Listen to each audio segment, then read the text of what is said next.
اور غیرت مند آدمی اس موقع پر یہی کرتا جو بھائی صاحب نے کیا تھا۔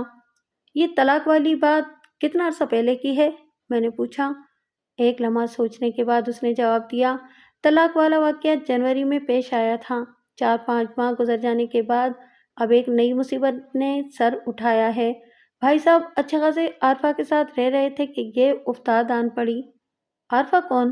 اس کی بات مکمل ہوئی تو میں نے پوچھ لیا۔ عارفہ بھائی صاحب کی اکلوتی بیٹی اور میری بھتیجی ہے، وہ وضاحت کرتے ہوئے بولا۔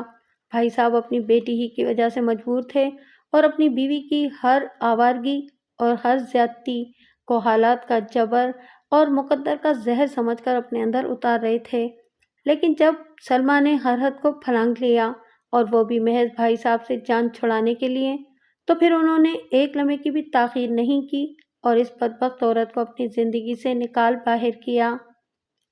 آپ نے بتایا ہے کہ عارفہ اپنے باپ کے ساتھ رہ رہی ہے؟ میں نے ایک ضروری سوال کیا۔ کیا عارفہ نے یہ فیصلہ اپنی مرضی سے کیا تھا؟ میرا مطلب ہے کہ والدین میں سے کسی ایک کا انتخاب، یعنی قادر علی۔ جی ہاں بالکل، اس نے تائیدی انداز میں گردن ہلائی۔ عارفہ کی عمر ماشاءاللہ اس وقت 14-15 سال ہے۔ وہ بہت ہی ذہین اور سمجھدار لڑکی ہے۔ اپنے فیصلے خود کرنے کی بڑی بھرپور صلاحیت ہے اس میں۔ اور پھر سب سے بڑی بات یہ، وہ لمحے بھر کے لیے ٹھہرا اور پھر افسردہ سی سانس خارج کرتے ہوئے بولا، عارفہ اپنی ماں کے کردار اور کرتوتوں سے اچھی طرح واقف ہے۔ بھائی صاحب کے ساتھ رہنے کا فیصلہ اس نے بہت سوچ سمجھ کر کیا ہے جناب۔ عموماً دیکھنے میں تو یہی آتا ہے کہ اس قسم کے والدین کے نازک معاملات میں بچے ماں کا ساتھ دیتے ہیں اور باپ چاہے کتنا بھی اچھا کیوں نہ ہو، وہ انہیں ایک ظالم شخص ہی نظر آتا ہے۔ ان کی ساری ہمدردیاں اپنی ماں کے لیے ہوتی ہیں۔ بیگ صاحب آپ بالکل وجہ فرماتے ہیں، علی مراد نے ہماری گفتگو میں حصہ لیتے ہوئے کہا، لیکن یہ کیس کئی اعتبار سے بڑا منفرد اور مختلف نوعیت کا ہے۔ میں کئی بار عارفہ بیٹی سے مل چکا ہوں، وہ واقعی بڑی ذہین اور سمجھدار بچی ہے۔ ایک تو یہ کہ وہ اپنی والدہ کے حوالے سے زیادہ تر معاملہ سے بخوبی آگاہ تھی۔ دوسرے، طلاق والی رات مقتولہ نے گھر میں جس قسم کا ڈرامہ پلے کیا تھا، اس نے بھی عارفہ کے ذہن پر بڑا نگیٹو اثر ڈالا۔ اور سب سے اہم ایشو مقتولہ کی مستقبل قریب کی منصوبہ سازی تھی، جس کے نتائج بہت جلد سامنے آ گئے تھے۔ ان تمام تر عوامل نے مل کر عارفہ کے ذہن کو بدل ڈالا اور اس نے حتمی فیصلہ کر لیا کہ وہ اپنے باپ کے ساتھ رہے گی۔ میں سمجھتا ہوں کہ عارفہ نے بڑے صحیح وقت پر بڑا مناسب اور درست فیصلہ کیا تھا۔ میں نے رف پیڈ پر مختلف قسم کے نوٹس لینے کا سلسلہ جاری رکھتے ہوئے کہا، آپ نے 2 اہم معاملات کا خصوصی ذکر کیا ہے۔ نمبر 1، طلاق کے حصول کے لیے سلمیٰ کا ڈرامہ۔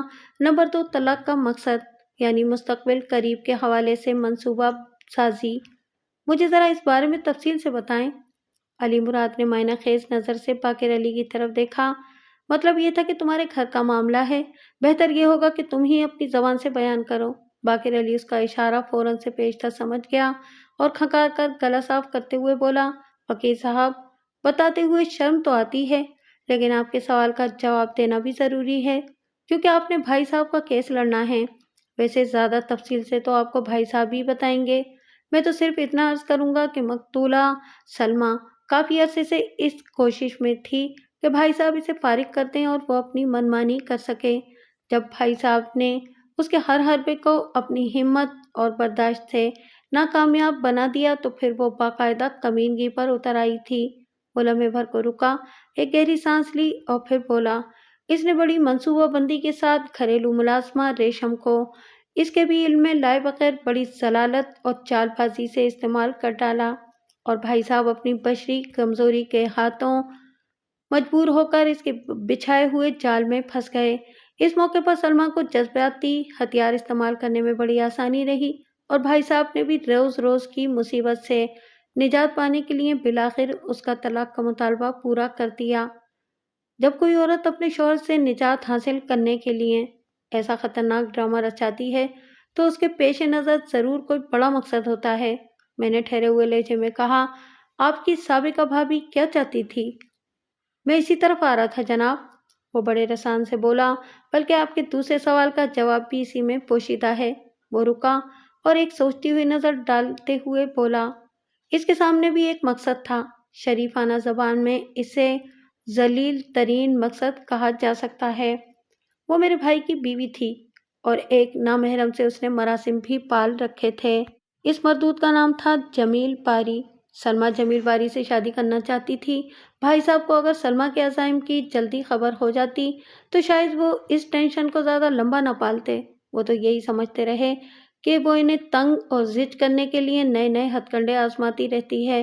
جب بھائی کو اصل اسٹوری کا علم ہوا تو پانی سر سے اونچا ہو چکا تھا اور اسی اونچے پانی کے اندر رہتے ہوئے بھائی صاحب پر بھی جیسے ضد سی سوار ہو گئی کہ وہ کسی بھی قیمت پر اس عورت کو آزاد نہیں کریں گے۔ لیکن بالآخر انہیں ہار ماننا پڑی۔ سلمیٰ کی سنگین چال کا مقابلہ وہ نہ کر سکے اور اس سرد جنگ میں وہ عورت جیت گئی۔ یعنی سلمیٰ نے آپ کے بھائی صاحب سے طلاق لینے کے بعد جمیل باری سے شادی کر لی تھی؟ میں نے ایک امکانی سوال کیا۔ کیا اس کا مقصد پورا ہو گیا تھا؟ نہیں، باقر علی نے نفی میں گردن ہلائی اور بتایا، پچھلے دنوں اس کی منگنی کی خبر سننے کو تو ملی تھی۔ اگر وہ زندہ رہتی تو شاید جمیل باری سے اس کی شادی بھی ہو جاتی، لیکن اب کچھ بھی نہیں ہو سکتا۔ جمیل باری کسی مردہ عورت سے تو شادی کرنے سے رہا۔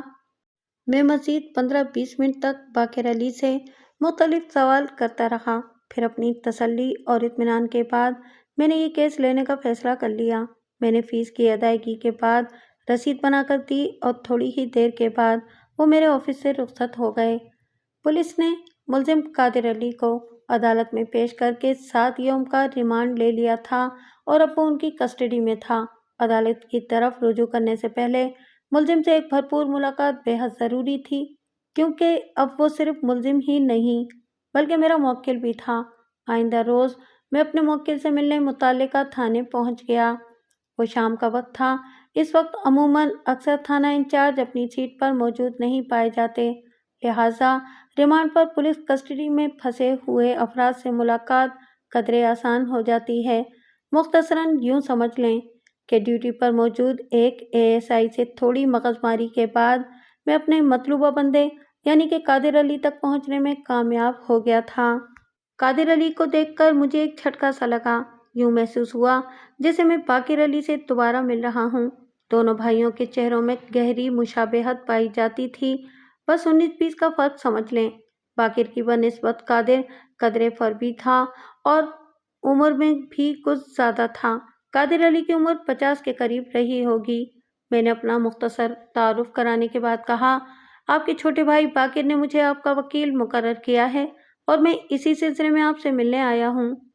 شکریہ وکیل صاحب، وہ تشکر آمیز انداز میں بولا۔ میں تو بیٹھے بٹھائے اس وبال میں پھنس گیا ہوں، سمجھ میں نہیں آ رہا آخر میرا قصور کیا ہے۔ وہ دل شکستہ اور افسردہ ہو رہا تھا۔ میں نے اس کی دل جوئی ضروری جانی اور گہری سنجیدگی سے پوچھا، قادر صاحب، آپ کو پورا یقین ہے نا اس معاملے میں آپ سراسر بے قصور ہیں؟ جی ہاں بالکل، وہ بڑے اعتماد سے بولا۔ اس عورت کے قتل میں میرا کوئی ہاتھ نہیں۔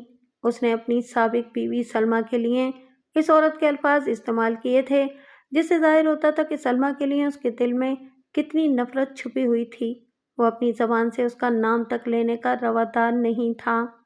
اگر آپ کا کوئی قصور نہیں ہے تو، میں نے اس کی آنکھوں میں دیکھتے ہوئے گہری سنجیدگی سے کہا، اس کا مطلب یہ ہوا کہ آپ کو ایک گہری سازش کے تحت اس کیس میں گھسیٹا گیا ہے؟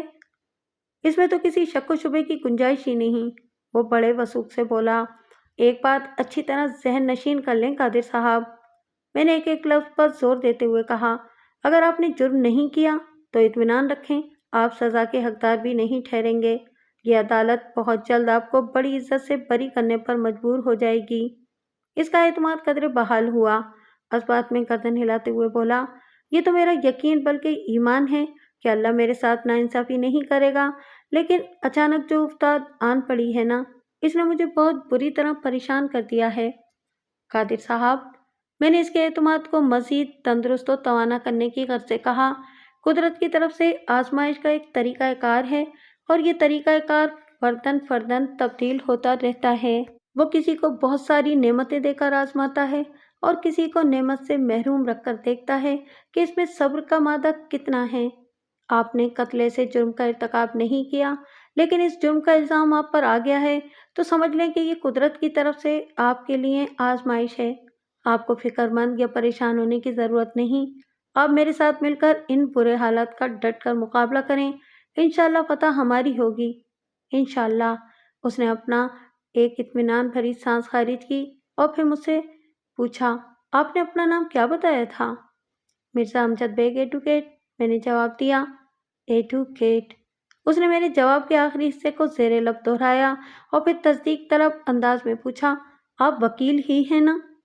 ہاں ہاں، میں وکیل ہی ہوں۔ میں نے اس بات میں گردن ہلائی۔ وکالت میرا پیشہ ہے اور ساری زندگی اسی کام میں گزری ہے۔ کیا اس حوالے سے آپ کے ذہن میں کوئی شک ابھر رہا ہے؟ میرے سوال کا جواب دینے کے بجائے وہ کھوئے کھوئے لہجے میں بولا، میں نے آج تک کسی وکیل کو اس نوعیت کی تقویت بھری ناصحانہ باتیں کرتے دیکھا ہے اور نہ ہی سنا ہے۔ اس کی حیرت اور بے یقینی کا سبب پلک جھپکتے میں میری سمجھ میں آ گیا۔ میں نے اس کے لیے مزید حیرت کا سامان کرنے کے بجائے گول مول انداز میں صرف اتنا کہا، قادر صاحب، دنیا میں تمام پھل، تمام پھول اور تمام عورتیں ایک جیسی نہیں ہوتی، اسی طرح تمام وکیل بھی ایک جیسے نہیں ہوتے۔ بہرحال میں نے لمحاتی توقف کر کے ایک گہری سانس لی اور پھر کہا، باقر علی نے مجھے اس کیس کے حوالے سے ابتدائی معلومات دے دی ہیں، لیکن میرے خیال میں وہ ناکافی ہیں۔ آپ مجھے ان حالات کے بارے میں تفصیلاً بتائیے جن کا شکار ہو کر آپ حوالات میں پہنچے ہیں اور چند روز کے بعد آپ عدالت میں جانے والے ہیں۔ آئندہ 20 منٹ میں اس نے میرے مختلف سوالات کے جواب میں درجنوں سنسنی خیز انکشافات کیے، جس سے مجھے اس کیس کے حوالے سے اپنے ذہن کو ایک مخصوص راہ پر متعین کرنے میں بڑی مدد ملی۔ اس ملاقات کے اختتام پر میں نے قادر علی سے وکالت نامے، درخواست ضمانت کے علاوہ مختلف ضروری کاغذات پر دستخط لیے اور خداحافظ کہہ کر وہاں سے چلا آیا۔ ریمانڈ کی مدت پوری ہونے کے بعد پولیس نے چالان عدالت میں پیش کر دیا۔ اسی پیشی پر میں نے اپنی وکالت نامے کے ساتھ ہی ملزم کی درخواست ضمانت بھی دائر کر دی۔ عدالت کی کارروائی کا آغاز ہوا تو میں نے اپنے موکل کی ضمانت کے حق میں دلائل دینا شروع کیے۔ جناب عالی، میرا موکل اس معاشرے کا ایک معزز اور شریف النفس شخص ہے۔ یہ ایک باعزت کاروباری آدمی ہے۔ اس کا پولیس ریکارڈ آئینے کے مانند صاف و شفاف ہے۔ لہٰذا میں نے ڈرامائی انداز میں توقف کیا اور کہا، لہٰذا معزز عدالت سے میری استدعا ہے کہ ملزم کی درخواست ضمانت کو منظور کیا جائے۔ اس کی گرفتاری اور اسیری سے میرے موکل کی کاروباری ساکھ کو بہت نقصان پہنچ رہا ہے۔ وکیل استغاثہ نے ضمانت کی مخالفت میں اپنے دلائل کا آغاز کچھ اس طرح کیا، یور آنر، یہ کوئی دنگے فساد اور چوری چکاری کا عام سا کیس نہیں، بلکہ یہ ایک فوجداری مقدمہ ہے اور استغاثہ کے پاس بڑے ٹھوس ثبوت موجود ہیں۔ چنانچہ ملزم کی درخواست ضمانت کو منظور کرنا اس کیس کے ساتھ بہت بڑی زیادتی ہوگی۔ میں نے کہا، جناب عالی، میرا موکل بے گناہ بے قصور ہے۔ قتل کے اس معاملے سے اس کا دور کا بھی واسطہ نہیں۔ میں یہ ثابت کر سکتا ہوں کہ ملزم کو ایک سوچی سمجھی سازش کے تحت اس کیس میں ملوث کیا گیا ہے۔ ملزم پر عائد کردہ الزام کو ثابت کرنا استغاثہ کا کام ہے اور یہ کام مناسب وقت آنے پر ضرور کیا جائے گا۔ وکیل استغاثہ نے قدرے جارحانہ انداز میں کہا۔ وکیل صفائی کو بھی ملزم کی بے گناہی ثابت کرنے کے لیے عدالت پورا موقع دے گی، لہٰذا سر دست ملزم کی ضمانت انصاف کے اصولوں کے منافی ہوگی۔ مثلاً کیا منافی ہوگی؟ میں نے براہ راست وکیل استغاثہ کی آنکھوں میں دیکھا۔ ملزم ایک بااثر اور صاحب اختیار شخص ہے۔ وہ ماندانہ نظر سے مجھے گھورتے ہوئے بولا، وہ مختلف ذرائع سے اس کیس کی شکل بگاڑنے کی کوشش کر سکتا ہے۔ یہ آپ کا وہم ہے اور وہم کا علاج تو حکیم لقمان کے پاس بھی نہیں تھا۔ وہ تل ملا کر رہ گیا، تاہم جواب میں خاموش ہی رہا۔ جج نے وکیل استغاثہ کی طرف دیکھتے ہوئے پوچھا، آپ نے تھوڑی دیر پہلے استغاثہ کے پاس ٹھوس ثبوت کا ذکر کیا ہے۔ عدالت جاننا چاہتی ہے کہ ایسا کون سا ثبوت ہے جس کی بنا پر استغاثہ ملزم کی درخواست ضمانت کی نامنظوری چاہتا ہے؟ جناب عالی، وکیل استغاثہ نے کھنکار کر گلا صاف کرتے ہوئے کہا، وقوع کے وقت ملزم کو مقتول کے فلیٹ میں جاتے اور آتے دیکھا گیا ہے۔ اس سلسلے میں استغاثہ کو ایک عینی شاہد بھی میسر ہے۔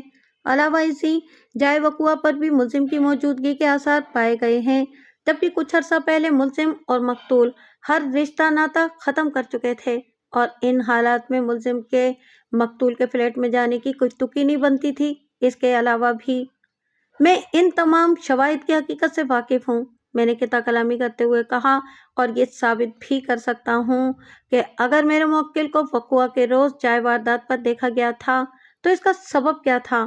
اگر وہ مذکورہ روز مقتول سے ملنے اس کے فلیٹ تک گیا تھا تو اس کا مقصد کیا تھا۔ ان سارے معاملات کا قتل کی اس واردات سے کوئی تعلق نہیں۔ ٹھیک ہے، آپ کو اپنے موکل کی صفائی پیش کرنے سے کس نے روکا ہے؟ وکیل استغاثہ نے ترکی بترکی کہا۔ اس کام کے لیے معزز عدالت آپ کو پورا موقع فراہم کرے گی۔ پھر وہ روئے سخن جج کی جانب موڑتے ہوئے بولا، یور آنر، میں معزز عدالت سے پرزور اپیل کرتا ہوں کہ ملزم کی درخواست ضمانت کو رد کرتے ہوئے عدالت کی باقاعدہ کارروائی کے لیے آئندہ پیشی کی تاریخ دے دی جائے تاکہ یہ کیس جلد از جلد اپنے اختتام کو پہنچے۔ That's all.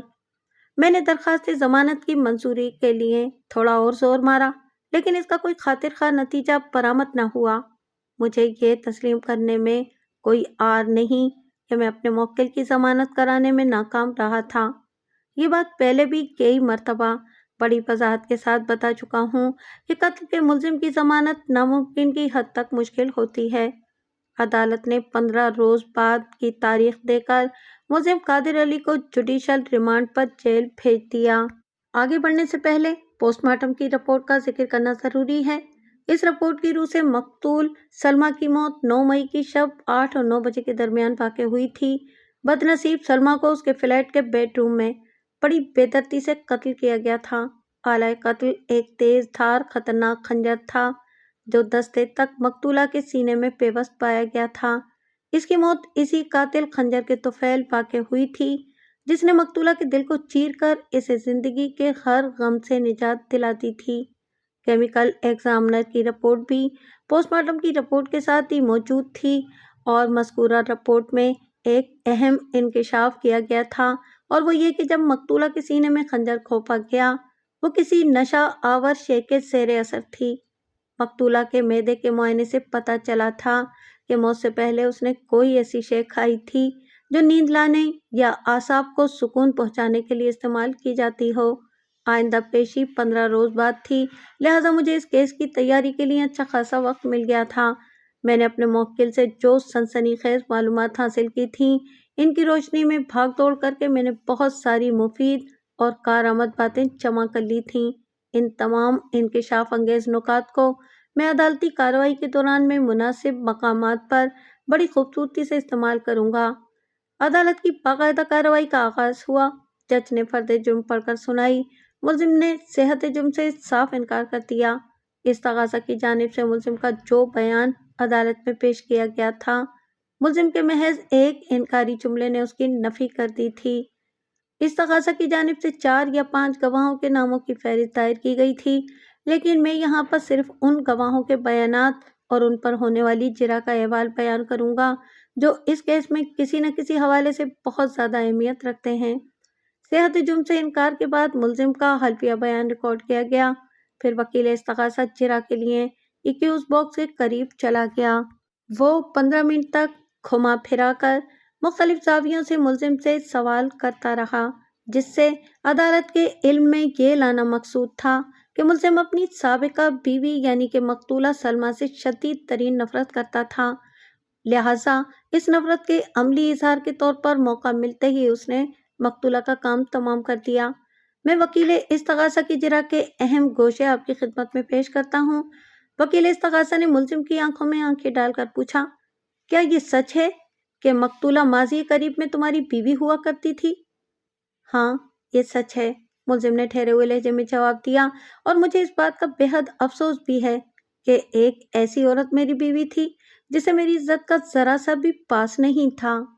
وکیل استغاثہ نے سوال کیا، کیا تم اس بات سے انکار کرتے ہو کہ مقتولہ تمہارے سلوک کی وجہ سے بے حد دل برداشتہ تھی؟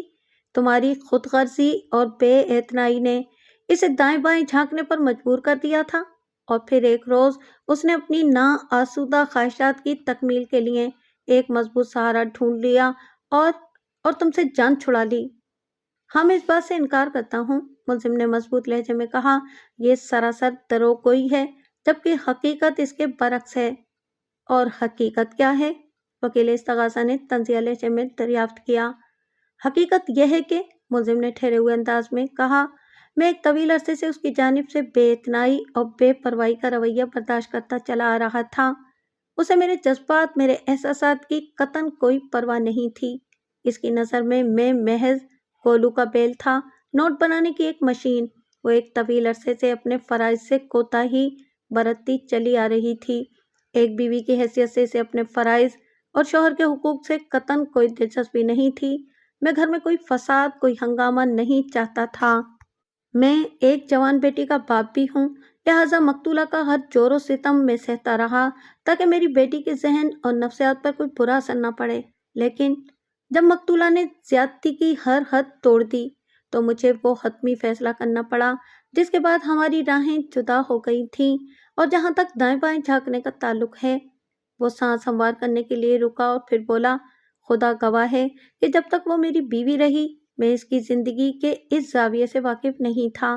میں نے کبھی اس حوالے سے سوچا بھی نہیں تھا۔ میں نے ہمیشہ اس پر اندھا اعتماد کیا اور اس نے میرے اعتماد کی پیٹھ میں چھرا گھونپ دیا۔ یہ بات پچھلے دنوں میرے علم میں آئی تھی کہ وہ جمیل باری سے شادی کرنے جا رہی ہے۔ اس سے پہلے میں جمیل باری کو محض اس کا باس سمجھتا تھا۔ میں نہیں جانتا تھا کہ ان کے بیچ کیا کھچڑی پک رہی ہے۔ مقتولہ نے تم سے نجات حاصل کرنے کے بعد جمیل باری سے شادی کا فیصلہ سنا دیا تھا۔ وکیل استغاثہ نے ملزم کے زخموں پر نمک چھڑکتے ہوئے کہا، ان کی منگنی ہو گئی اور کچھ ہی عرصے کے بعد ان کی شادی بھی ہونے والی تھی کہ اچانک 9 مئی کی رات مقتولہ اپنے فلیٹ کے بیڈ روم میں مردہ پائی گئی۔ تمہیں اس کی موت سے خوشی تو بہت ہوئی ہوگی۔ اس میں خوش ہونے والی کون سی بات ہے؟ ملزم نے الٹا اسی سے پوچھ لیا۔ مجھے صرف افسوس ہوا تھا کہ اس عورت کی ہٹ دھرمی اور بے جا ضد نے بالآخر اسے عبرتناک انجام سے دوچار کر دیا۔ کاش اس نے عقل سے کام لیا ہوتا۔ عقل سے کام لیا ہوتا؟ وکیل استغاثہ نے اسی کے الفاظ دہرانے کے بعد پوچھا، یعنی کہ تمہارا مطلب ہے کہ اگر وہ عقل سے کام لیتی تو تمہیں چھوڑ کر کہیں اور جانے کے بارے میں نہ سوچتی؟ ظاہر ہے میرا مطلب بالکل یہی ہے، ملزم نے تائیدی انداز میں کہا۔ جو عورتیں اپنے شوہر، اپنی اولاد اور اپنے گھر سے مخلص اور وفادار ہوتی ہیں، ان سے سچی محبتیں کرتی ہیں، تو گھر ان کے لیے جنت کا نمونہ بن جاتا ہے۔ اور جو عورتیں سلمیٰ کی طرح اپنے گھر، اپنے شوہر اور اپنی اولاد کی قدر نہیں کرتی، یہ دنیا ان کے لیے جہنم بن جاتی ہے، اور پھر ان کا انجام ایسا ہی حسرتناک ہوتا ہے جیسا کہ سلمیٰ کا ہوا۔ وکیل استغاثہ نے معنی خیز انداز میں گہری سانس خارج کی اور پھر کہا، تو تم یہ کہنا چاہتے ہو کہ اگر مقتولہ تمہارے بنائے ہوئے اصولوں پر چلتی رہتی تو اس کا یہ حشر نہ ہوتا؟ یہ تم نے ایک طرح سے اسے سزا دی ہے، نمونہ عبرت بنایا ہے۔ میں نے کچھ نہیں کیا، سلمیٰ کی موت میں میرا کوئی ہاتھ نہیں، ملزم نے بڑے مستحکم لہجے میں کہا۔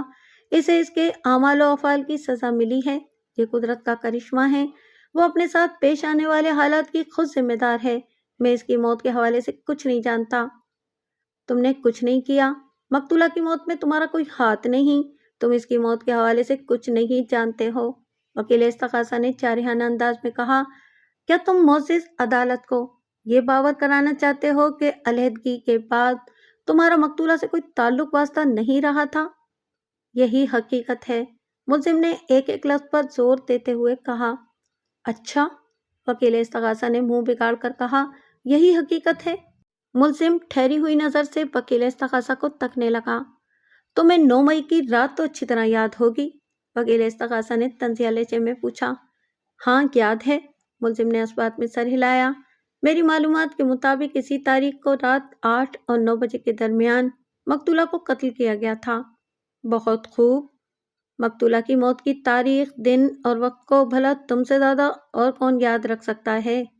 وکیل استغاثہ نے معنی خیز انداز میں کہا اور پھر ڈرامائی لہجہ اختیار کرتے ہوئے کہا، سوری، میں نے کچھ غلط کہہ دیا ہے؟ ملزم نے الجھن زدہ نظر سے اسے دیکھا اور کہا، وکیل صاحب میں کچھ سمجھا نہیں۔ بھائی مجھے یوں کہنا چاہیے تھا کہ وہ وضاحت کرتے ہوئے بولا، انسان کو اپنے کارنامے یاد رکھنے کے لیے کوئی اسپیشل کوشش نہیں کرنا پڑتی، اس نوعیت کے کام خود بخود یادداشت میں محفوظ ہو جاتے ہیں۔ پھر اس نے اضافہ کرتے ہوئے مزید کہا، تم بھی بھلا اپنے اس کارنامے کو کیسے بھول سکتے ہو کہ تمہاری سابق بیوی کب، کہاں اور کتنے بجے قتل ہوئی تھی؟ میں غلط تو نہیں کہہ رہا نا؟ آپ سراسر غلط کہہ رہے ہیں وکیل صاحب، ملزم نے ایک ایک لفظ پر زور دیتے ہوئے کہا۔ میں بتا چکا ہوں کہ سلمیٰ کی موت سے میرا کوئی تعلق واسطہ نہیں ہے۔ کیا تم اس حقیقت کو جھٹلا سکتے ہو کہ وکیل استغاثہ نے سنسناتے ہوئے لہجے میں سوال کیا کہ تم 9 مئی کی رات مقتولہ سے اس کے فلیٹ پر گئے تھے ملنے؟ رات نہیں، شام کو، ملزم نے تصحیح کرنے والے انداز میں کہا۔ میں لگ بھگ شام 7 بجے وہاں گیا تھا، اور وہ بھی صرف 5 منٹ کے لیے۔ جب تم دونوں کے بیچ ہر تعلق اور رشتہ ختم ہو گیا تھا تو پھر تم 4-5 ماہ کے بعد اس کے پاس لینے کیا گئے تھے؟ لینے نہیں، دینے گیا تھا، ملزم نے بڑے اعتماد سے جواب دیا۔ کیا دینے گئے تھے؟ وکیل استغاثہ نے جارحانہ انداز میں پوچھا۔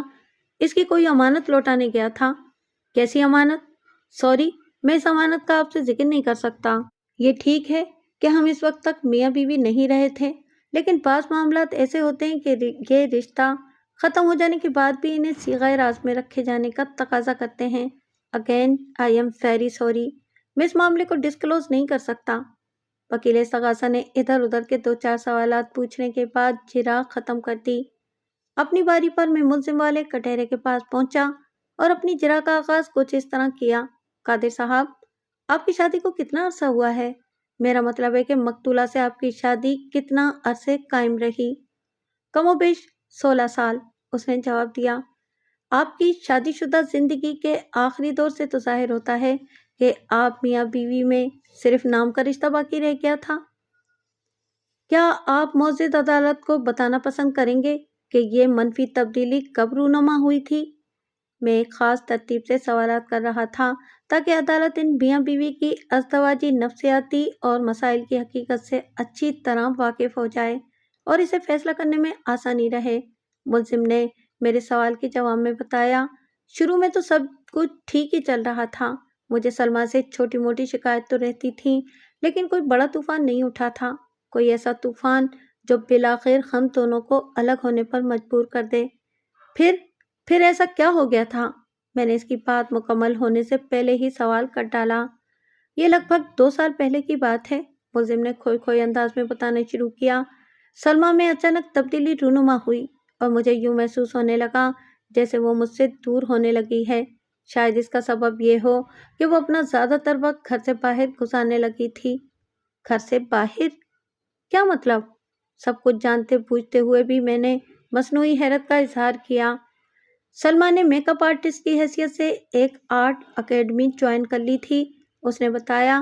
پرفارمنس نامی یہ آرٹ اکیڈمی اداکاری، گلوکاری اور ماڈلنگ کے شوقین لڑکے لڑکیوں کی مناسب تربیت اور رہنمائی کرتی تھی۔ انہیں ایک بیوٹیشین کی ضرورت تھی۔ سلمیٰ نے چونکہ اس فن کو باقاعدہ سیکھ رکھا تھا، لہٰذا اس نے میک اپ آرٹسٹ کی حیثیت سے پرفارمنس میں ملازمت اختیار کر لی۔ وہ لمحے بھر کو رکا اور پھر کہا، میں سلمیٰ کی اس جاب کے حق میں نہیں تھا، لیکن اس کی ضد کے سامنے مجبور ہو گیا۔ کاش میں نے اس وقت سلمیٰ کی ضد نہ مانی ہوتی، لیکن کیا کہیں، برے وقت کا پہلے سے کوئی اندازہ تھوڑی ہوتا ہے۔ واضح طور پر کہیے، آپ کیا کہنا چاہتے ہیں؟ میں نے ڈرامائی انداز کو بدستور جاری رکھتے ہوئے کہا۔ آپ مقتولہ کی جاب کے خلاف کیوں تھے؟ آپ کو اس کی ضد مان لینے کا پچھتاوا کیوں ہے؟ اس قسم کی آرٹ اکیڈمیوں کے بارے میں نے بہت ساری الٹی سیدھی کہانیاں سن رکھی ہیں۔ وہ بری سی شکل بناتے ہوئے بولا۔ آرٹ کی ٹریننگ کے نام پر وہاں بے حیائی کا کون سا کام نہیں ہوتا؟ بہرحال پچھتاوا مجھے اس بات کا ہے کہ اگر اس وقت میں سلمیٰ کی ضد کے خلاف کھڑا ہو جاتا اور اسے پرفارمنس جوائن نہ کرنے دیتا تو ہماری زندگی کی کہانی میں وہ بدترین موڑ نہ آتا جس نے ہم دونوں کی راہیں جدا کر دی تھیں۔ آپ یہ کہنا چاہتے ہیں کہ اگر مقتول پرفارمنس نامی اکیڈمی جوائن نہ کرتی تو آپ لوگ آج بھی ایک چھت کے نیچے ہنسی خوشی زندگی بسر کر رہے ہوتے؟ میں نے اس کی آنکھوں میں دیکھتے ہوئے کہا۔ ہاں، میرا یہی خیال ہے، اس نے ٹھہرے ہوئے لہجے میں جواب دیا۔ پرفارمنس؟ میں نے زیر لب بڑبڑانے کی اداکاری کی۔ یہ نام سنا ہوا لگتا ہے، کہیں یہ وہی اکیڈمی تو نہیں جس کا مالک جمیل باری ہے؟ جی ہاں، بالکل، آپ بالکل ٹھیک جگہ پہنچے ہیں، اس نے اس بات میں سر ہلایا۔ ٹھیک جگہ پر تو میں بہت پہلے ہی پہنچ گیا تھا، لیکن غیر محسوس انداز میں معزز عدالت کو بھی اس مقام پر پہنچانا ضروری تھا، اس لیے میں نے ملزم سے سوال و جواب کا سلسلہ شروع کیا تھا یہ ایک طرح سے جرا بھی تھی اور تفتیش بھی تھی، گویا عدالت کو اپڈیٹ کرنے کا ایک منفرد انداز تھا۔ تو اس کا مطلب ہے مقتول نے آپ سے علیحدگی حاصل کرنے کے بعد اکیڈمی کے ہیڈ سے منگنی کر لی تھی؟ میں نے جرا کے سلسلے کو آگے بڑھاتے ہوئے کہا، لیکن اس سے پہلے کہ وہ دونوں باقاعدہ میاں بیوی کی حیثیت اختیار کرتے، مقتول کو اس کے فلیٹ میں قتل کر دیا گیا۔ جی ہاں، حالت و واقعات تو یہی کہانی سناتے ہیں، وہ بیزاری سے بولا۔ قادر صاحب، میں نے بے حد سنجیدہ لہجے میں اسے مخاطب کیا، میں آپ سے پیشگی معذرت چاہتا ہوں کہ اب میں جس نوعیت کے سوالات کرنے جا رہا ہوں ان سے آپ کو کوفت یا اذیت پہنچ سکتی ہے، لیکن اسے میری مجبوری سمجھ لیں۔ دراصل میں نے ذرا سا رک کر ایک گہری سانس لی اور پھر اضافہ کرتے ہوئے کہا، دراصل عدالت ہر بات، ہر معاملے کو صاف و شفاف دیکھنا چاہتی ہے تاکہ انصاف کے تقاضے پورے کرتے ہوئے کسی قسم کی دشواری پیش نہ آئے۔ میرے پاس حساس اور چبھتے ہوئے سوالات آپ کو ناگوار محسوس ہو سکتے ہیں۔ آپ اس کیس میں میرے وکیل ہیں اور میری بے گناہی ثابت کرنے کے لیے تگ و دو میں مصروف ہیں، لہٰذا آپ کا کوئی بھی سوال مجھے برا نہیں لگے گا۔ وہ ٹھہرے ہوئے لہجے میں بولا، میں قتل کے الزام میں اس وقت کٹہرے میں کھڑا ہوں، اس سے زیادہ اذیتناک اور ناگواریت والی بات اور کیا ہو سکتی ہے؟ آپ کو جو بھی پوچھنا ہے بے دھڑک پوچھیں۔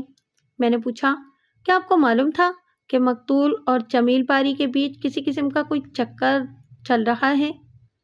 نہیں، مجھے اس بات کا کوئی اندازہ نہیں تھا، وہ صاف گوئی کا مظاہرہ کرتے ہوئے بولا۔ یہ سب کچھ بہت بعد میں کھلا، خاص طور پر مقتول نے مجھ سے طلاق لینے کے لیے جو سنسنی خیز ڈرامہ رچایا تھا، وہ اس کے مکروہ منصوبے کی آخری کڑی تھی، ایک سوچے سمجھے بھیانک منصوبے کی آخری کڑی۔ بات کے اختتام پر اس نے ایک جھرجھری لی۔ میں نے کہا، کیا یہ سچ ہے کہ پرفارمنس میں ملازمت کے دوران میں مقتول رات کو دیر سے گھر آتی تھی؟ جی ہاں، یہ درست ہے، اس نے اس بات میں جواب دیا، اور کبھی کبھی یہ دیر آدھی رات تک بھی پہنچ جایا کرتی تھی۔ جی ہاں، ایسا بھی ہوتا تھا۔ آپ کو یہ عجیب نہیں لگتا تھا؟ صرف عجیب نہیں بلکہ زہر بھی لگتا تھا، وہ دانت پیستے ہوئے بولا۔ یوں محسوس ہوتا تھا جیسے وہ میری نہیں، آرٹ اکیڈمی کی بیوی ہے۔ آپ نے مقتول کو اس سلسلے میں سمجھانے کی کوشش نہیں کی تھی؟ میں نے پوچھا۔ بہت کوشش کی تھی۔ پھر کوئی مثبت نتیجہ برآمد ہوا تھا؟ نہیں، وہ دو ٹوک انداز میں بولا۔ مقتول نے اپنی صفائی میں کچھ تو کہا ہوگا۔ اس نے کہا تھا کہ وہ آرٹ اکیڈمی کو نہیں چھوڑ سکتی، قادر علی نے جواب دیا۔ آرٹ اس کی زندگی ہے، وہ آدھی رات کو گھر آئے یا رات گھر سے باہر گزارے، مجھے اس کے معاملات میں بولنا نہیں چاہیے۔ گویا مقتولہ نے آپ کو اپنا شوہر ماننے سے انکار کر دیا تھا۔ ڈھکے چھپے الفاظ میں اس کا مقصد تو یہی تھا، اور آپ نے اس کی ضد کے سامنے ہتھیار پھینک دیے تھے۔ میں ڈر گیا تھا، وہ کنکھیوں سے جج کی طرف دیکھتے ہوئے بولا۔ ڈر گئے تھے؟ کس بات سے؟ میں نے کریدنے والے انداز میں پوچھا۔ میری زیادہ روک ٹوک پر سلما نے مجھے خطرناک دھمکی دی تھی۔ کیسی دھمکی؟ اس نے بڑے حتمی انداز میں کہا تھا کہ اگر میں نے اس کے معاملات میں مداخلت کی کوشش کی تو وہ گھر چھوڑ کر اکیڈمی ہی میں ڈیرا ڈال دے گی۔ ملزم نے ناگواری سے بتایا، اور وہ اپنے ساتھ عارفہ کو بھی لے جائے گی۔ میں بیوی اور بیٹی سے بیک وقت محروم ہو جاؤں گا۔ لیکن کیا ایسی صورت میں عارفہ اس کے ساتھ جانے کو تیار ہو جاتی؟